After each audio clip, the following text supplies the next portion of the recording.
نحمده ونصلي على رسوله الكريم اما بعد قال النبي صلى الله عليه وسلم اذا رايتم الذين يسبون عن اصحابي فقولوا لعنة الله على شركم او كما قال النبي صلی اللہ علیہ وسلم۔ محترم سامعین و ناظرین، اس وقت ہمارے علاقے گجر خان میں اور خطہ پٹوار میں جو صورتحال چل رہی ہے، شان صحابہ رضوان اللہ تعالی اجمعین کے حوالے سے جگہ جگہ گستاخیوں کا سلسلہ چل پڑا ہے۔ اس حوالے سے چند ضروری گزارشات آپ کی خدمت میں رکھنی ہے، اور اسی حوالے سے آج اسسٹنٹ کمشنر کے ہاں اجلاس تھا۔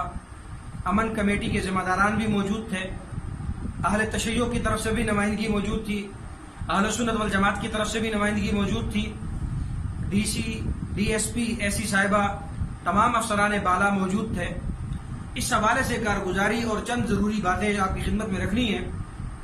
سب سے پہلے تو یہ کہ یہ جو واقعہ ہوا ہے، الحمدللہ نوجوانوں نے اپنی مدد آپ کے تحت FIR کٹوائی، تھانے گئے اور ان کی کاوشوں کے بدولت مجرم ملعون پابند سلاسل ہوئے۔ اس میں قانون نافذ کرنے والے ادارے، پولیس اہلکار، ہمارے شہر کی انتظامیہ اور وکلاء برادری جنہوں نے درخواست دی، ان تمام کی محنتیں شامل ہیں۔ ہم ان تمام کے لیے دعا گو ہیں، اللہ انہیں جزائے خیر عطا فرمائے۔ انہوں نے قانونی طریقے کو اپنایا، عشق اور محبت کے تقاضوں کو پورا کیا۔ ہماری دعائیں ان کے ساتھ ہیں، اور الحمدللہ ہر میدان میں، ہر صف میں، ہر محاذ میں ہم ان کے ساتھ کھڑے۔ آج اجلاس میں بات چل پڑی تھی، اجلاس کی کارگزاری پہلے ذہن رکھ لیں۔ اہل تشیع کی طرف سے جو نمائندگی کر رہے تھے، چند باتیں جو انہوں نے کی، الحمدللہ ہم نے بھرپور اہل سنت والجماعت کا نظریہ ان کے مقابلے میں ان کے سامنے پیش کیا، مدلل انداز میں پیش کیا۔ جب ان کے نمائندہ، ان کے بڑے نے یہ بات کی کہ کچھ لوگ اہل سنت والجماعت کے ہاں قابل قدر ہیں، کچھ ہمارے ہاں ہیں، میں بذات خود الحمدللہ اس کو فوراً ٹوکنے والوں میں سے تھا۔ میں نے انہیں کہا آپ کا یہ جملہ غلط ہے، اہل سنت والجماعت کے ہاں کچھ ہستیاں اور کچھ ہستیاں، کوئی تفریق نہیں ہے۔ اہل سنت والجماعت کے ہاں جس شخص کی بھی رسول اللہ صلی اللہ علیہ وسلم کے ساتھ نسبت ہو گئی ہے، وہ اہل سنت کے سر کا تاج بن گیا ہے، آنکھوں کی ٹھنڈک بن گیا ہے، چاہے وہ صحابہ کرام میں سے ہو، چاہے وہ آپ کے اہل بیت میں سے ہو۔ کوئی بھی چیز جس کی نسبت رسول اللہ صلی اللہ علیہ وسلم سے ہو گئی ہے، اب وہ ہمارے لیے قابل احترام ہے۔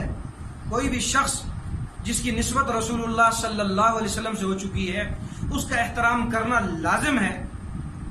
اس کے شان میں بے ادبی کرنا، گستاخی کرنا اہل سنت والجماعت کے یہاں حرام ہے۔ اس کا دفاع کرنا اہل سنت والجماعت کا ایمانی نظریہ حصہ ہے۔ اس لیے اہل تشیع کی نمائندگی کرنے والے دوست، ہم آپ کی بات سے بالکل متفق نہیں ہیں، بھرپور ہم نے ان کو جواب دیا۔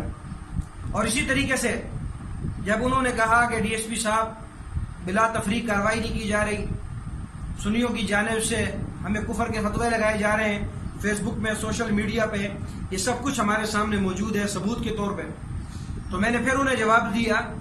میں نے کہا محترم، آپ نے اپنے ثبوت تو ساتھ لائے ہیں، لیکن پہلے میری گزارش سن لیں۔ آپ جو ثبوت لائے ہیں یہ رد عمل ہے، آپ جو سکون لائے ہیں، جو ثبوت لائے ہیں، یہ ایکشن کا ری ایکشن ہے۔ آپ کی طرف سے جب عمل آئے گا، جواب میں یہاں سے رد عمل جائے گا۔ آپ کی طرف سے جب ایکشن آئے گا، جواب میں یہاں سے لوگ ری ایکشن دیں گے۔ آپ کی ذمہ داری کیا ہے اس وقت؟ آپ اپنی ذمہ داری کو سمجھیں، ہماری ذمہ داری کیا ہے؟ ہم اپنی ذمہ داریوں کو سمجھتے ہیں۔ ہمیں کہا جاتا ہے کہ ممبر و محراب پہ اخلاق کی درس دیا جائے، امن و امان کا درس دیا جائے، اور الحمدللہ ہم دیتے ہیں، صبر کا درس دیا جائے، ہم دیتے ہیں۔ تو میں نے ان سے کہا آپ ان کے ذاکرین سے بھی کہیں کہ وہ بھی اپنے سٹیج پہ کھڑے ہو کر صحابہ کرام کی شان کو بیان کریں۔ یہ جو گستاخیاں کر رہے جاہل ان پڑھ ہیں، انہیں الف بے کا نہیں پتا، ان کو بتائیں کہ صحابہ کون تھے، حضرت ابو بکر کون تھے، حضرت عمر کون تھے، ان کو بتائیں، ان کو پتہ ہی نہیں ہے۔ تو یہ جو زبان بول رہے ہیں جاہل قسم کے لوگ ہیں، ان کو چلانے والے گائیڈر کون ہیں، انہیں نصیحت کی جائے، انہیں سمجھایا جائے، ورنہ یہ فتنے روزانہ اٹھتے رہیں گے، گستاخیاں روزانہ ہوتی رہیں گی۔ انتشار کی فضا تو بنے گی.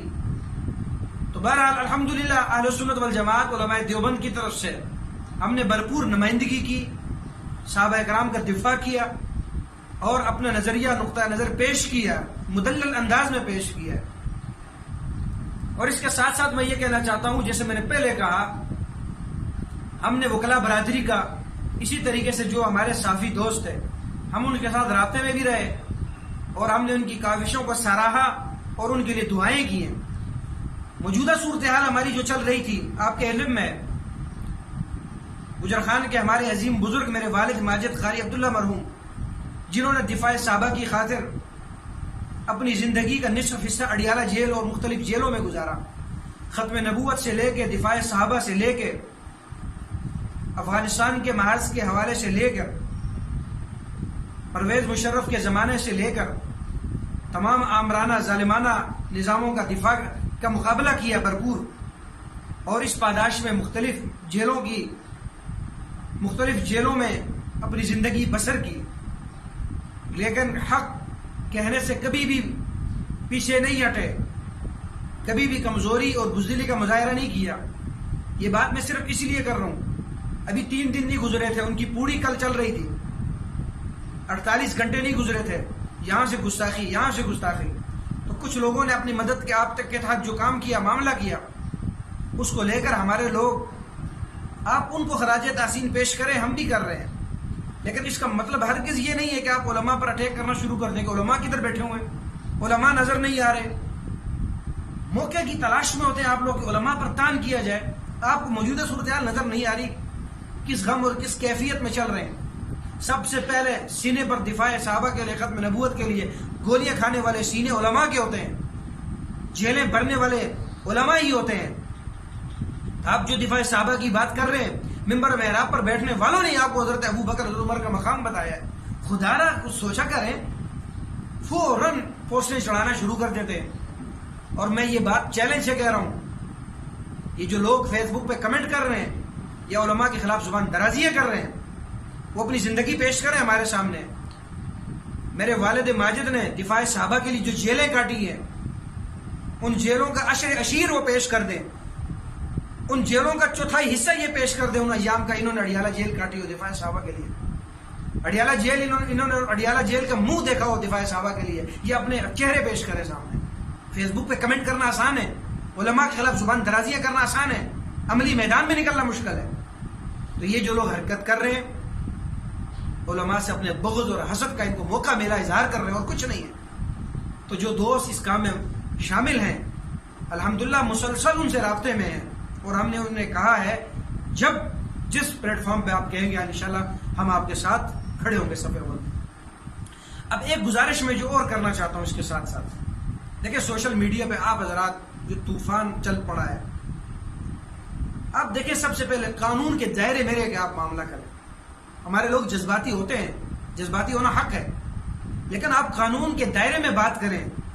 اور قانون جب کام کر رہا ہے، اگرچہ پولیس کام نہ کر رہی ہو، اگر یہ ادارے کام نہ کر رہے ہوں، تب آپ بے شک کہیں گے جی ہم قانون ہاتھ میں لینے والے ہیں. لیکن جب آپ کا قانون کام کر رہا ہے، اپنا حق ادا کر رہا ہے، تو پھر آپ قانون کا سہارا لیں اور قانون کے ہاتھوں کو مضبوط کریں. خدا را بدامنی کا مظاہرہ نہ کریں. سارے گستاخ اس وقت جیلوں میں پڑے ہیں، اور انشاءاللہ امید ہے، اور ڈی ایس پی صاحب سے بھی ہم نے گزارش کی کہ انہیں سخت سے سخت سزا دی جائے تاکہ ہمارے شہر کا امن خراب نہ ہو، اور انشاءاللہ انہیں سخت سے سخت سزا دی جائے گی. اللہ رب العزت ہمیں اتفاق، علماء پر اعتماد کرنے کی توفیق نصیب فرمائے. میں پھر آخر میں اپنے اداروں کا شکر گزار ہوں. ہمارے ادارے، پولیس کے ادارے، وکلاء کے ادارے، انہوں نے بھرپور حصہ لیا، اپنا جو حق تھا ادا کیا ہے. اللہ انہیں جزائے خیر عطا فرمائے. والسلام ورحمۃ اللہ وبرکاتہ.